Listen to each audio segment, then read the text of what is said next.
അനുപല്ലവിയില് പറയാതെ ഓർത്തിടും. ഈ അനുരാഗം അങ്ങനെ അല്ലായിരുന്നില്ലേ എന്റെ അനുരാഗം? പറയാതെ ഓർത്തിടും അനുരാഗഗാനം പോലെ. അതിപ്പോ ശരിയായല്ലോ. തരീനാന അനുരാഗഗാനം കേട്ടോ. അതായിരുന്നു സലിത ചെയ്തിരുന്നത്. പിന്നെ അവസാനത്തെ സംഗതി അത് അന്തപ്പെട്ടാലും അതിനൊരു ക്ലാരിറ്റി വേണം. അതൊന്ന് പാടാമോ കൃത്യമായിട്ട്? അതൊന്ന് ഇച്ചിരി സ്ലോ ആയിട്ട് പാടിയാലും മതി ശിവാനി, അത്ര പറക്കണ്ട. അതല്ല അത് ശരിയായി. അങ്ങനെയുണ്ടോ മോള്? അതാണ് കറക്റ്റ്.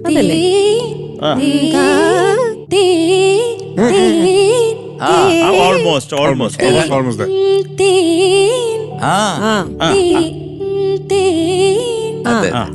അത് ശരിയായിക്കൊള്ളാം കേട്ടോ. ഇതുകൊണ്ട് കാര്യം ഇങ്ങനെയുള്ള പാട്ടുകൾ എടുക്കും. അതിൽ പ്രധാനമായിട്ടുള്ള ഈ ഏരി ഇപ്പം കേൾക്കാനിരിക്കുന്നത് നമ്മുടെ പ്രേക്ഷകരാണെങ്കിലും കാതൽ തേൻ, പക്ഷെ ആ സംഗതി വരുമെന്ന് നോക്കട്ടെ എന്ന് പറഞ്ഞിരിക്കുന്നവര് കുറെ പേര്. അത് പോയി, അത് ഞാൻ പറഞ്ഞില്ലേ, അത് പോയി. മനസ്സിൽ സ്റ്റാമ്പ്ഡ് ആയിട്ടുള്ള സംഗതിയാണ് ചില ഏരിയ. അപ്പൊ എന്തെങ്കിലും ഈ പാട്ട് സെലക്ട് ചെയ്തോണ്ട് ശിവാനി 123 മാർക്ക്.